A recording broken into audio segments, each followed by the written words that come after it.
you T-minus 30, okay?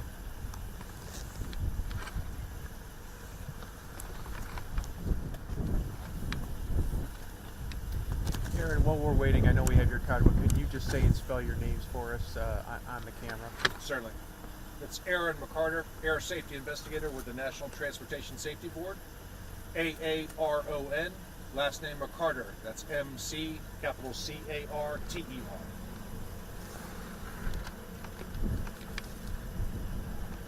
We ready? Okay. Thank you all for being here. Thank you to the amazing support from the New York State Police, Town of Elba, and Genesee County for their fantastic support and the fire rescue mission, the accident behind me. My name is Aaron McCarter, Air Safety Investigator with the National Transportation Safety Board, based out of Ashburn, Virginia, our Eastern Region Field Office. I arrived on scene this morning along with the FAA and Bell Helicopter. Our job is to investigate and determine the probable cause of this tragic accident. So I'm going to be on scene along with the rest of the team about 3 to 5 days. We're going to be documenting the wreckage, trying to remove any kind of volatile, non-volatile data off of the helicopter. And the on-scene portion is a very small part of a much larger and listed process. Most of the work being done by the investigative team happens behind the scenes when the on-scene portion is over. So, in 10 days, I will be completing the preliminary report. In approximately 12 months, the factual report, followed very shortly by the probable cause signed off by the Transportation Safety Board members. Today, what we're looking at the human, the machine, and the environment.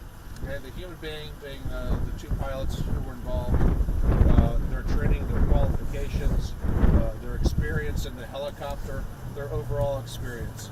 The machine are the technical aspects of the helicopter, the engines, the performance, and the environment, of course, is the weather, air traffic control, and how all those three things interacted with each other. There are many more people behind the scenes who are going to be assisting with this investigation, including the structures, human performance, survival factors, flight data recorder specialist, and so forth. So here's what we know. Okay. Yesterday, April 26, 2022, at about 11:15 a.m. local time, a Bell 429, registration number November 507 Tango Juliet, that's N507TJ, departed on a training flight from Batavia, New York. The airport identifier is GVQ, Golf Victor Quebec. On board were 2 pilots, both highly seasoned professionals. About 1300 or 1 p.m. local time, several credible witnesses observed the helicopter transitioning the area behind me over Elba, New York, at about 2,000 feet. Shortly thereafter, they observed and heard a loud boom and saw the helicopter falling from the sky. Somewhere during this process, and we don't know which occurred first, the tail boom that contains the tail rotor separated from the helicopter and was found 300 feet from the main wreckage. The main wreckage landed next to this road behind me about a half a mile. Okay. There was a very small post-crash fire that was quickly extinguished, and unfortunately both pilots were fatally injured. So our thoughts and our prayers go out to the family and friends of these 2 pilots.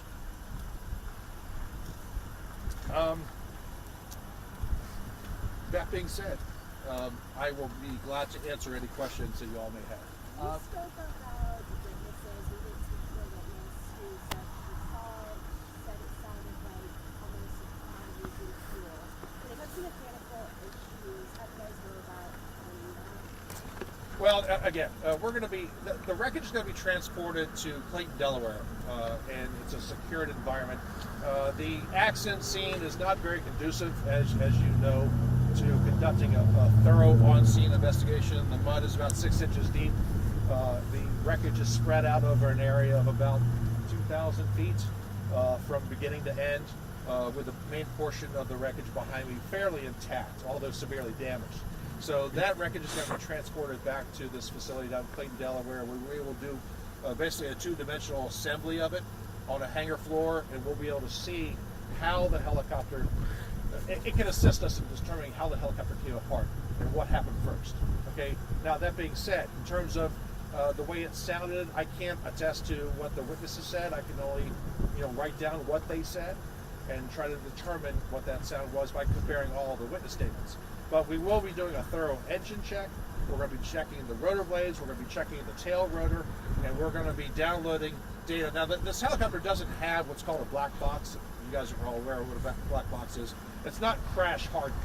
However, fortunately, the units on board, the data collection units, we are hoping are intact. So we should be able, with the help of Pratt & Whitney Canada, Bell Manufacturing, and our investigators back at headquarters, in downloading the data, sending it off to be analyzed, and that should help determine, or at least lead us in the right direction of what happened. You touched on it a little bit, but what role are Bell and the FAA playing in this investigation? Okay, the FAA is a part of all the investigations. They are always a party to any kind of NTSB field investigation. And we have the local FSDO, the local FSDO office, which the FAA came from in Buffalo. We also have another FAA member who came from the Washington, D.C. area, who was assisting. Bell Helicopters, of course, is the manufacturer. Now, as such, they are acting as technical advisors. They are experts in the helicopter. So I rely on them for their expertise, as well as Transport Canada. Because this aircraft was manufactured in Canada, we have to follow the guidelines of ICAO Annex 13. It's basically a multinational investigative effort. The NTSB runs the show here, but Transport Canada provides expertise on the Canadian side of the house, and therefore we have members of Bell Helicopter who are here as well. And when it comes to looking at the pilots, as you said, both seasoned, highly experienced, what kind of things are you going to be looking at as part of your investigation? Well, we're going to, even though there are seasoned pilots, how much time they had in this particular helicopter. I mean, you guys, I'm not trying to equate aircraft with cars, but have you guys ever gotten to a car rental that was completely different than yours? It takes you a while to kind of figure out where all the buttons and how to maneuver. So that's what we're looking at. We're looking at familiarity with the machine, how much experience they have in this particular machine, in addition to all the other aircraft that they fly.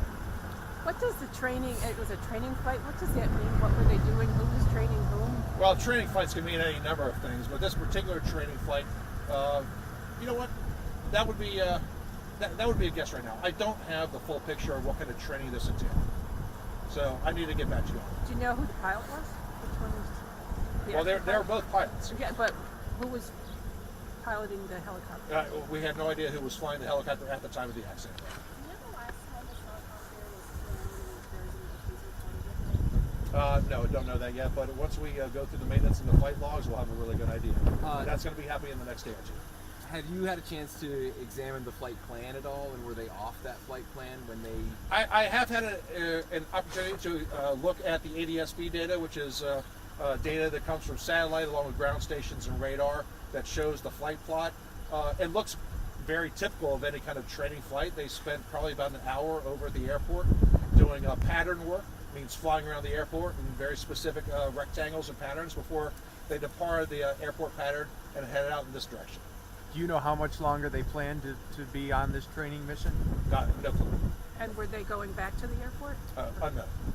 And I think I have time for one more question. Maybe two more questions, that's it. this is just clarification again. What was the altitude you think they were at before things started to go wrong? ADSB data shows that it was at 2,000 feet, and the witnesses also provided a very good estimate of how far it was off the ground.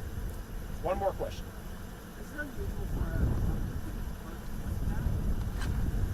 It doesn't happen all the time. No, but again, the crash dynamics are very complicated. Aerodynamic forces, things of that nature. So we're going to be looking very closely at, what could possibly happen. The helicopter has a lot of moving parts. Okay. All right, one more question. How does the helicopter react?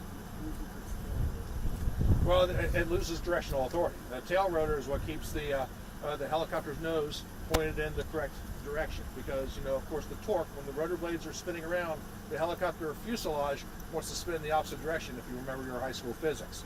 So the tail rotor actually keeps the helicopter's nose pointed in a specific direction, and you use the rudder pedals to point the nose in a specific direction depending on where you want to go. Thank you very much. Thank you.